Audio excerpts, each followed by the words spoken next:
Hi friends, నేను మీ doctor Sashidhar Pamulapati, consultant neurologist, pulse heart super speciality hospital Miyapur. So ఈరోజు మనకు ప్రపంచంలో అన్నిటికంటే second most common for death ఏంటో తెలుసా అండి? స్ట్రోక్ అండి. And most common cause for disability కూడా స్ట్రోకే. సో అసలు ఈ స్ట్రోక్ అంటే ఏంటి, ఎన్ని విధాలుగా ఉంటుంది, అండ్ దీనివల్ల మనకి ఎటువంటి ఎఫెక్ట్స్ ఉంటాయి, ఎలా గుర్తుపట్టాలి, అండ్ అర్లియస్ట్గా గుర్తుపడితే ఏమేమి ట్రీట్మెంట్ ఆప్షన్స్ ఉన్నాయి, అండ్ ప్రోగ్నోసిస్ ఎలా ఉంటుంది, రికవరీ ఎంత ఫాస్ట్గా అవుతారు అన్న దాని గురించి తెలుసుకుందామండి. సో ఫస్ట్ కాజెస్ అండి, మోస్ట్ కామన్గా ఎల్డర్లీ పీపుల్లోనే స్ట్రోక్ చూస్తుంటాం. చిన్న ఏజ్లో వాళ్ళకు కూడా స్ట్రోక్స్ వస్తుంటాయి, కానీ అది సపరేట్ ఎంటిటీ అండి.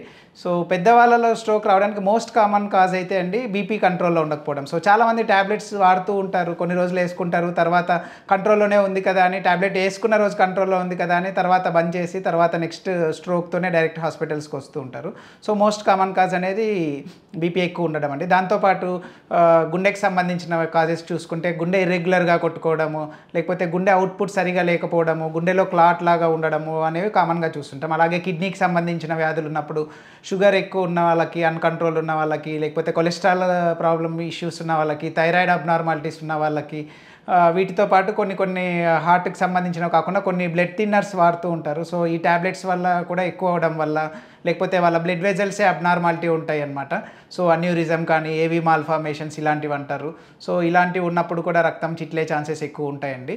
సో ఇంకా చిన్న ఏజ్లో వాళ్ళకి తీసుకుంటే బ్లీడింగ్ కానీ, కోయాగులేషన్ అబ్నార్మాలిటీస్ అంటారు, ప్రోటీన్ సి లోపం కానీ, ప్రోటీన్ ఎస్ లోపము, యాంటీథ్రాంబిన్ డెఫిషియన్సీ, కొన్ని జెనెటిక్ డిజార్డర్స్, ఇలా చాలా కాజెస్ ఉంటాయండి. ఆటో ఇమ్యూన్, వాళ్ళ బాడీలోంచి వాళ్ళకి రియాక్షన్ రావడం, ఇలాంటి ఏ కాజ్ వల్ల కానీ స్ట్రోక్ రావచ్చు.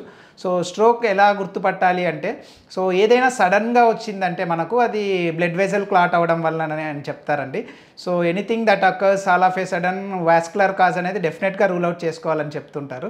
సో డెఫినెట్గా మనకు సైన్స్ క్లినికల్గా ఎలా ఉంటాయి, ఎలా గుర్తుపట్టాలి అంటే, మూతి వంకర పోవడం కానీ, మాట తడబడుతూ ఉండడం, మనం మాట్లాడింది అర్థం చేసుకోలేకపోవడం, ఒక క్వశ్చన్ అడిగితే ఇంకో క్వశ్చన్ సమాధానం ఇవ్వడం, one half of body full వీక్గా రావడం కానీ, వీక్నెస్ పూర్తిగా కంప్లీట్గా లిఫ్ట్ చేయలేకపోవడం కానీ, లేకపోతే కొందరికి వన్ హాఫ్ ఆఫ్ బాడీ సడన్గా తిమ్మిర్లు లాగా వస్తూ ఉంటాయి, లేకపోతే హ్యాండ్ గ్రిప్ మాత్రమే వీక్ అవ్వడము, ఓన్లీ లెగ్ వీక్నెస్ మాత్రం ఉండడము, ఇలా కూడా ఉంటాయండి. సో కొందరికి ఓన్లీ కాళ్ళు మాత్రమే వీక్గా కూడా వచ్చే ఛాన్సెస్ ఉంటాయి కొన్ని ఏరియాల్లో స్ట్రోక్ వస్తే. సో ఇలాంటి క్యారెక్టర్స్ ఫిట్స్ లాగా వస్తూ ఉండడం, ఇలాంటివి డెఫినెట్గా గుర్తుపెట్టుకోండి. అండ్ స్ట్రోక్ ఎన్ని రకాలుగా ఉంటుంది అంటే అండి, ఫస్ట్ క్లాట్ అవ్వడం వల్ల అండి. సో 85% వాళ్ళలో మనకు మెదడుకు రక్తనాళాల సప్లై ఉంటుంది కదండి. సో అందులో క్లాట్ ఫామ్ అవ్వడం వల్ల ఇస్కీమిక్ స్ట్రోక్ అంటారు. అలాగే ఒక 10 to 15% వాళ్ళకి హెమరేజిక్ స్ట్రోక్ అంటారు. అంటే వాళ్ళ బ్లడ్ వెజల్ వాళ్ళే అబ్నార్మాలిటీ ఉండడం వల్ల, సో ఏవి అన్యూరిజమ్స్ కానీ, ఏవి మాల్ఫార్మేషన్స్ కానీ, సో లేకపోతే పడినప్పుడు కానీ ఇలా అయినప్పుడు రక్తం చిట్లుతూ ఉంటుంది కదా. సో అట్లా చిట్లినప్పుడు పారాలిసిస్ లాగా మనకు బయటపడుతుంటుంది. ఇంకొక థర్డ్ వేరియంట్ వచ్చేసి ట్రాన్షియంట్ ఇస్కిమిక్ అటాక్ అంటారండి. సో ఇది టెంపరీగా లెస్ దాన్ 24 hours మాత్రమే వీక్నెస్ ఉంటుంది.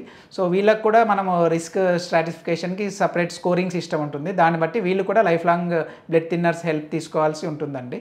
అండ్ ఎలా ఉంటుంది మనకు ఈ ట్రీట్మెంట్ ఎలా ఉంటుంది అంటే, సో ఫస్ట్ మనకు వితిన్ 4 hours 5 hours కొన్ని గైడ్లైన్స్ ఇస్తారండి. సో ఇలా వచ్చిన వాళ్ళకి మన దగ్గరనే థ్రాంబోలైసిస్ ఇంజెక్షన్స్ ఉంటాయి. సో సిటీ స్కాన్ చూసుకొని బ్లీడింగ్ లేదనుకుంటే ఇఫ్ పాసిబుల్ ఎంఆర్ఐ కూడా చేసి, మనకు ఫ్లేర్లో పాజిటివ్ రాలేదు అని కొన్ని సీక్వెన్సెస్ ఉంటాయి ఎంఆర్ఐలో. సో అందులో పాజిటివిటీ లేదు అనుకుంటే మనము థ్రాంబోలైసిస్ చేస్తామండి. సో 0.25 mg 10 hectoplasm ఇస్తాము. సో థ్రాంబోలైసిస్ సక్సెస్ఫుల్ అయ్యే ఛాన్సెస్ మెజారిటీ ఉంటాయి.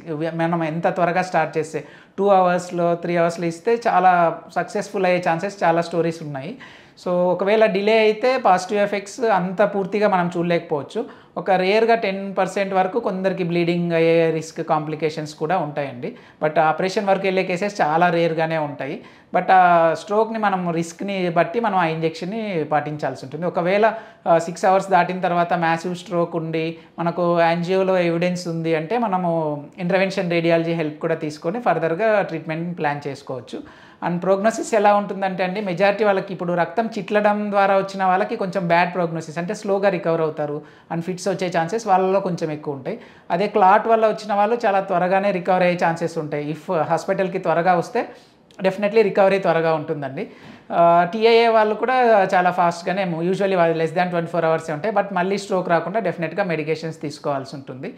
అండ్ ప్రోగ్నోసిస్ సింపుల్గానే ఉంటుంది. మనం రెగ్యులర్ ఫాలోఅప్స్తో ట్యాబ్లెట్స్ అన్నీ వాడుతూ ఉంటే స్ట్రోక్ రాకుండా ప్రివెంట్ చేయొచ్చు. సో స్ట్రోక్ రాకుండా ప్రివెంట్ చేయడానికి ఇంకా ఏమైనా స్పెసిఫిక్ మెజర్స్ అయితే బీపీ ఉన్న వాళ్ళు డెఫినెట్లీ బీపీని కంట్రోల్ చేయాలి. షుగర్ని, కొలెస్ట్రాల్ రెగ్యులర్ ట్యాబ్లెట్స్ వాడాలి. అండ్ డాక్టర్ ప్రిస్క్రైబ్ చేసిన స్ట్రోక్ బ్లడ్ థిన్నర్స్ కార్డియాక్కి కానీ వీటికి కానీ అండ్ అలాగే కిడ్నీ ఇష్యూస్కి ఏమైనా ఉన్నాయో రెగ్యులర్ ట్యాబ్లెట్స్ ఫాలోఅప్లో ఉండాల్సి ఉంటుందండి. అండ్ నెక్స్ట్ ఒకవేళ మళ్ళీ రికరెంట్ స్ట్రోక్ వస్తే ట్యాబ్లెట్స్ గ్రూప్ ఆఫ్ డ్రగ్స్ కొందరికి చేంజ్ చేయాల్సి ఉంటుంది.